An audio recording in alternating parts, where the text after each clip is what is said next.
it's a big draw for me. I've been looking at the the same packages and same images for like the last week, so I'm excited to see what you guys got. Great. So I guess I can kick it off. I'll go through the introductions, Jared and Eric. And Jonah, you know everyone on the call. Obviously the team from ESA, Eric, Laura, and Ryan. Team from Hawkins, Kim and Parker, and Philip Neal from Kimley Horn, who's handling civil engineering for the project. We all look, I think, mostly like our photos. So just high-level overview. You guys are obviously familiar with the project.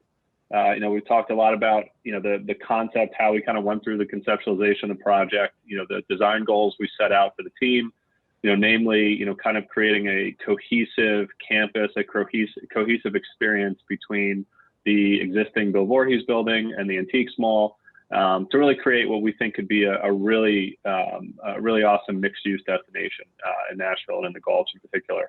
Really focused on street level activation, kind of trying to intertwine and connect the revitalized with the new, create towers that, are impactful from a design standpoint on the skyline of Nashville, will hold up a design that will hold up through the test of time. And, giving people a place where, they can live, they can work, they can play, they experience something that I think is unique in the market. I'm going in my sales pitch, but that is unique in the market. The combination of the adaptive reuse of the historic buildings with the new construction, I think creates a really authentic Nashville experience. Really focused on, as I said, street level activation, focused on bringing people into the site, not having the project be 8th Avenue focused, but, making sure we created activation through bringing retail into the site, creating the Paseo connection through the base of Tower 1. And really just trying to be respectful to the scale of the neighborhood, the scale of the Voorhees building in particular, which we think is an anchor for the neighborhood, is a visual connection to this part of the Gulch, and kind of trying to design around a scale in the podium in particular, using materials, height, windows that were respectful of the design. So it felt like one cohesive project when it's all finished, and not just a tower plunked down in the middle of two existing buildings. Great. Yeah, great intro. Thanks, Andrew.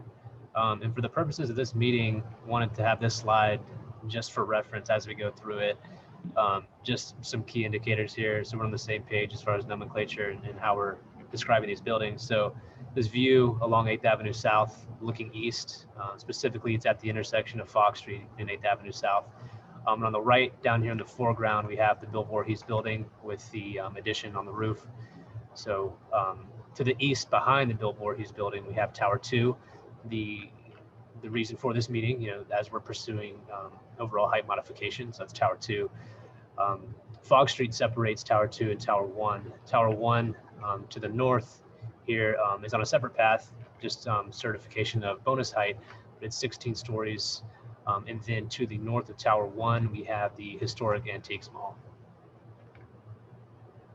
And just to paint a little context here, we, as it relates to the downtown code, we're in the Gulch South subdistrict. And so outlined here in orange, this triangle, we're bordered to the west by 8th Avenue South and to the east by the CSX rail line. And I won't go into exhaustive detail here on some of the subdistrict standards, but just a summary of the developable regulations as it relates to Gulch South. Zooming in a little bit more here on the site, outlined in orange here, we have the master plan. So to the very most north, as it sort of tapers here, we have Antiques. We have Tower 1 proposed here at 16 stories. And then to the southwest, we've had sort of the Voorhees building, and then Tower 2, which is pursuing 20 stories. And also kind of in blue here, you can see the amount of residential development that's either currently under construction or proposed. And also with this dashed purple line here, I just wanted to outline as it overlays on our master plan here, some language from the downtown community plan that is describing properties that are adjacent to the Division Street extension here, and the potential for 20 stories or taller in exchange for some public benefits, and also as it relates to the bonus height program. And so that kind of falls along Fogg Street here. So Tower 2 does fall within that overlay. And then also it's important to point out the key intersection as it's deemed per the downtown code. So the 8th Avenue South and Division Street intersection there, to a certain extent back, and I believe it's about 150 feet back from the intersection, you're allowed 28 stories, and that is in with participation in the bonus height program. And just a high-level summary here of our path to our bonus height and our height modification. So this is a view looking south. We've got Voorhees down here to the right, and Tower 2 here on the left, Fogg Street in the foreground. And 10 stories here at the base of the building. So that is sort of the sub-district by right baseline. You are allowed to go 16 stories with participation in the bonus height program. And because we are proposing 20 stories, we would need 4 additional stories outside of the what's written in the downtown code. And so as a summary, and this is a key component here for this master plan, both the Antiques Mall and the Bill Voorhees building, due to us sort of forfeiting the potential of that density and the developable envelope, we're sort of transferring that into bonus height for both towers, more so here on Tower 2. So 6 stories used for bonus height here is through the preservation of both the Antiques Mall and the Bill Voorhees building. And additional 2 stories here is used for underground parking and liners. So we've got loft units here at sort of an internal intersection here at the termination of the Paseo in the backside of Voorhees, which is actually the front door lobby into the residential tower. And then the remaining 2 stories we would be providing through public parking. And so a critical component of this master plan is the retail activation. So parking spots for the retail activation is key here, not only for the project, but for us in our path to bonus height. And wanted to touch on contextual improvement and historic preservation. So, a big part of this project is how it seeks to improve adjacent properties, specifically the Antiques building and the Bill Voorhees building. And just wanted to highlight some pictures that were taken recently of the ongoing renovations and restoration efforts here on both of these projects. So start off with the Bill Voorhees building. It was built, I think, 1937. Originally, it was the headquarters for John Deere. It was a warehouse and showroom. Then it was purchased by Bill Voorhees a few years later, which hence the title now that's currently in the building. And so you can see new windows, paint, and interior renovation. And the Antiques Mall, which is predates the Voorhees building. I believe it's early 1900s. And some of the sort of signage, you can see the G.P. Rose and Company is believed to be some of the oldest hand-painted signage in Nashville. And so, the renovation ongoing, new windows, new entries, interior renovation, and also some murals on the south east of the building.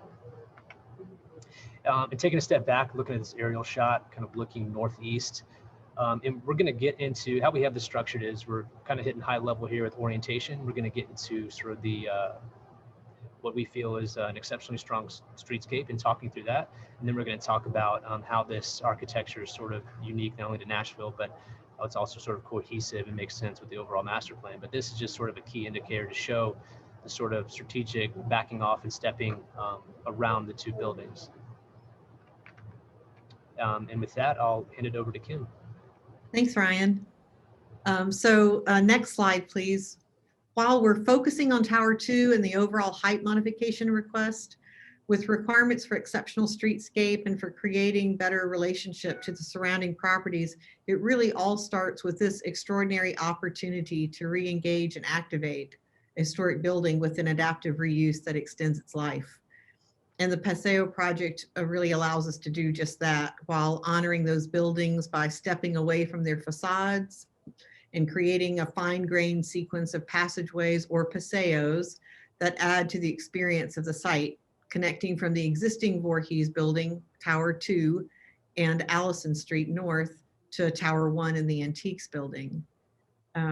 And the historic antique mall and Voorhees will both be protected by a landmark overlay, which we're filing concurrently with the overall height modification process. So knowing that pedestrian access and connectivity is a real need of this area in this district, we've added a pedestrian hawk signal or crossing at 8th, there across from Arnold's, right there near Antiques Mall. And the street frontage and the passageways all have activated frontages for retail tenants or residents as we create kind of this wandering network of places to discover and to be able to come back to. So next slide. This view is across what is now the private Fogg Street, looking north towards that passageway that leads to the antique mall structure. And with a lot of glazing and active engagement from the different uses, this Paseo gateway really emphasizes the pedestrian priority of this project. And next, if you're on 8th Avenue looking down Fogg Street towards Tower 2, you see the building height step down as the Tower 2 building engages the street and really honors its adjacency to the Voorhees building. That building relationship provides that buffer to Voorhees through the width of the passageway, a little over 30 feet. And the use of glazing and openness of the building facades provides that flow between indoor and outdoor space. Next. This overall view of the 8th Avenue facade really indicates the massing of the towers that take their cue from the massing and scale of the Voorhees warehouse, but at no point try to replicate that. In addition, our vehicular access is provided from the 8th Avenue frontage here onto Fogg Street, or one can tie into the garage access on the 7th Avenue behind, providing a better distribution on the site. And of course, it includes the removal of the power lines along the east side of 8th, allowing for a more protected and developed streetscape, including street trees, to provide a delightful walk in the neighborhood. And so Ryan, I'll let you walk through architecture. Great, thanks, Kim. So wanted to hit on unique architecture and really just talk about what we're excited about and what we feel is really special, not only to the site, but what we feel will be an excellent addition to the Nashville skyline, especially from the approach from the south. And so, you know, with these style of buildings, and as it relates to the Bill Voorhees building, this warehouse style that's sort of iconic now. It's, you know, the concrete superstructure. It's all about this rigid, rectilinear, structured grid, and that, along with the masonry use as infill in between the concrete, and also the antiques mall. I'll start with the podiums. The podiums, through the use of masonry, sort of reference that, but not a one-to-one copy, as we feel it's more appropriate to reference it in a different manner. And also with Tower 2, starting with that metal panel sort of banding, which is a sort of a contemporary take on the industrial character, and then separating the tower into two zones. The first zone is this sort of thinner, elegant mass that has this dark metal panel industrial banding that reaches all the way to the ground and forms the entry into the lobby. And then on the south side, again, starting with that grid and then shifting the boxes to create shadow and depth in a unique architecture that ultimately terminates with a dynamic roof line here as just sort of these dormer style details at the top there. And then back to Tower 1, again, it's about this industrial stacking and sort of a contemporary lens as we're referencing the industrial character. And so we'll move on to the next slide here. And as we get towards the end here, again, this is just sort of an overall view looking east along 8th Avenue South. And, you know, we've all been talking about how the podiums relate and scale to the adjacent historic buildings, the sort of stepping back and allowing for air and light, and also strategic massing, just trying to create a really unique architecture and language, but it still relates to the industrial character. And so with that, I'll just say thank you for your time, and this is where we're going to open it up to some questions.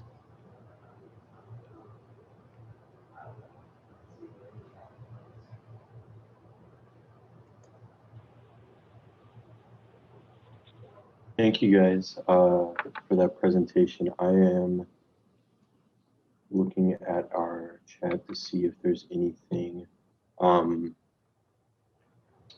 I don't have any questions. Joni, are you I know you're having some audio issues. Do you have any questions to pose for the team here before we wrap this up? Or if Voorhees team, if there's anything you'd like to kind of tack on here to the end. I do not have any questions. Thank you all for the presentation, and we appreciate you recording it and getting us a copy of that so we can post it online and have it available for folks who might not have been able to join us today. So thank you all. Happy to do it. You're welcome. All right, well, thank you guys again for giving us this presentation on Friday evening. It looks like we're wrapping up right at 5, so hopefully that's a good sign. I know some of us are heading over to another community meeting after this. I was going to ask, yeah, would you be able to send a copy of this presentation to me as well? Yes. Okay, great. And then I'll be on the lookout for the recording as well. And unless there's anything else you guys have, that is all we have for planning. Again, thank you very much for sticking out with us tonight. Yeah. Our pleasure. Take care. Thanks, Bye-bye. Jared. Thanks, Joni. Thanks, Jared. Thank you guys. Have a good night Thanks, and good guys. weekend. You too. Thanks. Good night.